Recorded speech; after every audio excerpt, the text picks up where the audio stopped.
இப்போ நாங்கள் ladies hostel ladies பெண்கள் தங்கும் விடுதி ஆண்கள் தங்கும் விடுதின்னு போட்டிருக்கோம். கோலீவு கீழே இல்லை இங்கிலீஷில் கூட போட்டோம். லேடிஸ் ஹாஸ்டல் ஜென்ஸ் ஹாஸ்டல் நாங்கள் போடுறோம். கோலீவு அப்படியே டிரான்ஸ்லேட் பண்ணி போட வேண்டியதானே.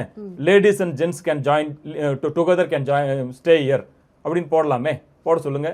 இல்லை ஆண்களும் பெண்களும் இணைந்து தங்கும் விடுதி அப்படின்னு போட சொல்லுங்க. போட மாட்டாங்க. ஏன்னு கேட்டிங்கன்னா அது எப்படியோ அந்த இது வந்து பெற்றோர்களுக்கு தெரியாமல் எப்படி காப்பாற்றுவது என்ற ஒரு வித்தையை அவர்கள் தெரிந்து கொண்டு தமிழ்நாட்டை சீரழித்துக் கொண்டிருக்கிறார்கள். இது ஏன் அரசாங்கம் இது மீது நடவடிக்கை எடுக்காமல் இருக்கிறது என்பது தான் எனக்கு வந்து $1 மில்லியன் கொஸ்டினாக இருக்குது.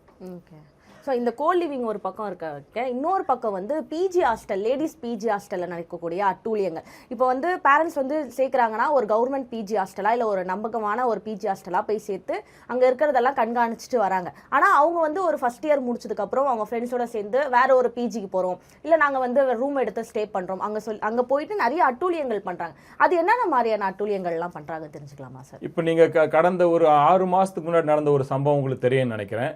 சென்னை OMR சாலையில் ஒரு ஃபஸ்ட் இயர் படிக்கக்கூடிய ஒரு குழந்தை ஒரு ஹாஸ்டலில் தங்கியிருக்கு.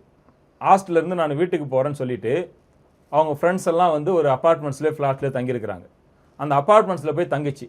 அப்பார்ட்மெண்ட்ஸில் தங்கினப்போ என்ன ஆயிடுச்சுன்னு கேட்டிங்கன்னா, அங்கே ஏதோ போதை வஸ்து குடித்து அந்த குழந்தை இப்போது இறந்து விட்டது. அதே ஹாஸ்டலில் அந்த நிகழ்வு நடக்கிறதுக்கு வாய்ப்பே இல்லை. அது மட்டும் இல்லாமல் இப்போ சென்னை புறநகர் பகுதிகளில் இருக்க ஒரு காலேஜுக்கு பக்கத்தில் ஒரு 1000 போலீஸ் ஒரு நாள் வந்து சர்ச் பண்ணுறாங்க. அங்கே லேடிஸ் ஹாஸ்டலும் இருக்குது, ஜென்ஸ் ஹாஸ்டலும் இருக்குது. இந்த மாதிரி வந்து ப்ரைவேட்டாக ஸ்டூடெண்ட்ஸு இல்லை ஒர்க்கிங் உமன்ஸ் மென்ஸு வீடு எடுத்துக்கிற மாதிரி நிறைய ஃப்ளாட்ஸ் அப்பார்ட்மெண்ட்ஸ் இருக்குது. 1000 போலீஸ் வராங்க, ஆயிரக்கணக்கான அப்பார்ட்மெண்ட்ஸை வந்து சர்ச் பண்ணுறாங்க, நூற்றுக்கணக்கான ஹாஸ்டலில் சர்ச் பண்ணுறாங்க. ஹாஸ்டல்ல இருந்து லேடிஸ் ஹாஸ்டலு ஜென்ஸ் ஹாஸ்டல்ல இருந்து எந்த தடை செய்யப்பட்ட போதை வஸ்துவோ தடை செய்யப்பட்ட பொருட்களோ எதுவுமே ஒரு ஹாஸ்டல்ல இருந்து கூட எடுக்கல. இது வந்து TV news, police news, TV news.